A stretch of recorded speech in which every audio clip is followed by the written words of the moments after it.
dal leen ak jàmm ci AGT News chaîne bi leen di jox xibaar yi wér te wóor abonné leen ngir dara bañ leen a raw.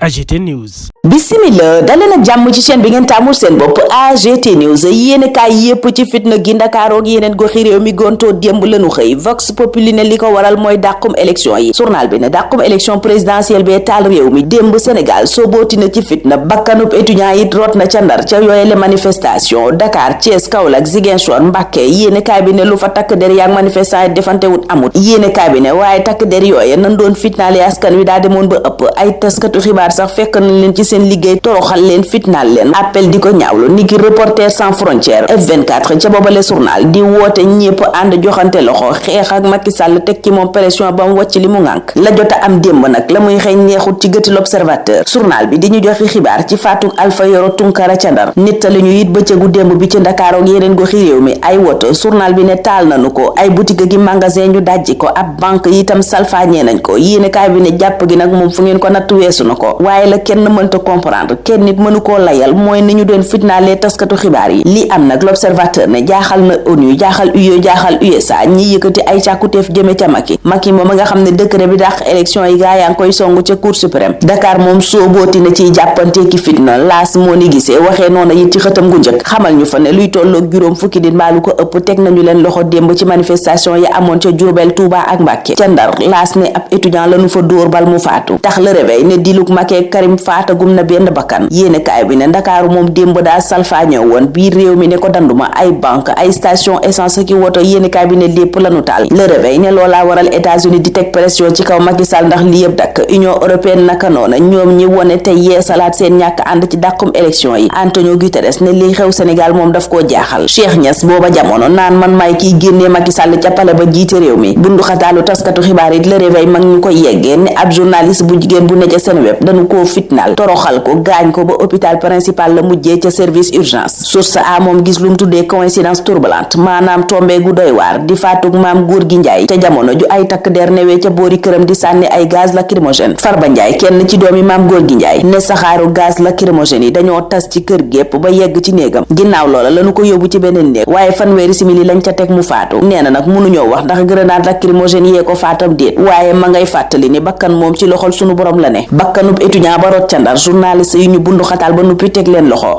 manifestation yu métti yi toj yeeg sàcc yi am démb ci Sénégal moo waral source a ne on a touché le fond maanaam yegg nañ nag fi mu ni moom sës nañu journal bi ne takk der yi moom ñoo raw ñépp lañ def démb kenn yaakaaru woon ci àddina ne dana ci teg bët ci Sénégal googa l'Indépendant gis ci tension bu métti te dara waralu ko lu dul dàqum élection présidentielle bi yéenikaay bi dellu siwaat ci jàppante ya am démb yeggee ñu itam njàqareeb ONU di mbootaayu xeet gi moom Antonio Guterres ña ngi ko fekkati ca l'informateur booba lépp journal di ñu xamal ne secrétaire général bu ONU dialogue la wax nee na kilifay politique yu Sénégal ak société civile bi nan toog waxtaane réew mi waxtaane itam élection présidentielle bi ñu waroon a tëgg te maytu fitna gi mën a dugal réew mi ci guuta fitna gi am démb nag l'informateur nee na ña ko woote di way politique ñu ca bari kenn gisu leen woon benn ya fa ñëwoon yéene kaay bi ne ca seen boori woto lañ ne woon mbaa ci mbedd yi nga xam ne dara xew fa le regard it loola la gis ne les initiateurs brillent par leur absence ña woote manifestation yéene kaay ba ne teguñu ca bët kenn benn ya fa ñëwoon sorewunu seeni woto libération fësal ci xëtam gu njëkk nataali woto yuñ taal ba nu defab doom ak yeneen yàqu-yàqu tuddee ko seen de kaw lii moo xew démb ci Ndakaaru ak yeneen goxi réew mi buñ sukkandikoo ci yéenekaay bi ñuy xamal ne place de la nation takk der ya dañ koo teel a toogaanu manifestant ya nag dugg ci goxi Ndakaaru yeeg yeneeni goxi réew mi Moustapha Guirassy ne askan wi ci boppam moo doon fippu waxal Joseph Borrell au représentant bu Union européenne ne ñu ngi sàkku ci kilifa yi ñu daal di sàmmonteeg bëggu-bëggu askan wi bëgg-bëggu bu jaar yoon sax di aspiration légitime secrétaire général bu ONU moom li mu bëgg mooy ñu tëgg élection yi ci na méngoowee constitution bu Sénégal Walf Quotidien ak Libération ne démb dañ faa jóori lacrymogène ca seen sitin ban doon amal waral maître Cheikh Niass maire ba photo ne candidat yi buñ jëlul seeni responsabilité moom dana dem génne Macky Sall pale bi ci ñaari fan yi ba nuppi toog fa Walf Quotidien yi loola lañu yeggee dellu si ci lacrymogène yee ñu dóor ca bureau yi Walf googa ñu doon amal toogaanub ñaxtu ngir ñaawlu seen licence bi nangu yéenekaay bi jàppee ca ne presse bi ci boppam la Macky Sall bëgg a noot askan wi booba jamono Walf Quotidien ne ma ngay fippu Dakar Thiès Ndar Mbàkke Ziguinchor fépp doon tàq démb yéenekaay bi ne démb it ñaari bakkan rot na ca Dakar ak ca Ndar bëccëgub démb gi Le Quotidien ko tuddee un vendredi saint yéenekaay bi dellusee noona ci manifestation yi amoon démb ñu doon ca ñaawlu dàqum élection présidentielle bi journal bi ne takk der yi nag may ñu dara ña doon fippu journaliste yi sax boole nañ leen ca toroxal leen duma leen ci seen liggéey ganu ne woon ab étudiant gu ne woon ca université Gaston Berger bu Ndar it yéenekaay bi ne ñàkk na bakkanam noo laa tax l'info ne fipp gaa ngay gën a yéeg ma ngay yokk bés bi gis Sénégal di saxaar yeggee ñu manifestation yi amoon ci gox-goxaat yi manifestation yooyu nag Direct News nee na la muy yëngu-yëngu teewul takk der ya mujjee nañu koo contenir maanaam gérer nañu ko ba dara débordé wul Les Échos naan bu dara débordé wul it Dakar tàq na ab bakkan rot na ca Ndar ñu bari yi teg nañu leen loxo ci bésub démb gi ka faatu di Alpha Tunkara Les Échos ñuy xamal ne ñaar fukki at ak ñaar la amoon étudiant en deuxième année ci wàllu géographie ci université bu Ndar ab enquête yéenekaay bi ne ubbi nañu ko fii ak muy sotti journal baa ñuy xamal ne juróomi woto lakk nañu ko yeneen ñu toj ko CBAO Castor it gaaye songu nan ko autoroute bi ñu baare ko ay waxtu Dakar Presse jàpp ca lool lépp ne la rue dicte sa loi maanaam mbedd mee ngi wone dooleem 24 heures sëgg ci li xew démb lépp jeexal ci aw laaj ne ndax parti démocratique sénégalais mooy jël revanche am ci Benno Bokk Yaakaar ndax lii xew lépp journal bi ne ci kaw Macky Sall lañ ko këpp ca booba lépp journal Alioune Tine ma ngay sàkku ñu bàyyi Ousmane Sonko ci nu gën a gaawe bàyyi détenu politique yépp ngir mën a amal dialogue bu jaar yoon dialogue bu sincère te inclusif maanaam bu ñëpp yi bokk dialogue booba nag ca l'Observateur Mamadou Diop Decroix daa mel ni defu ca croix maanaam wone wut ñàkk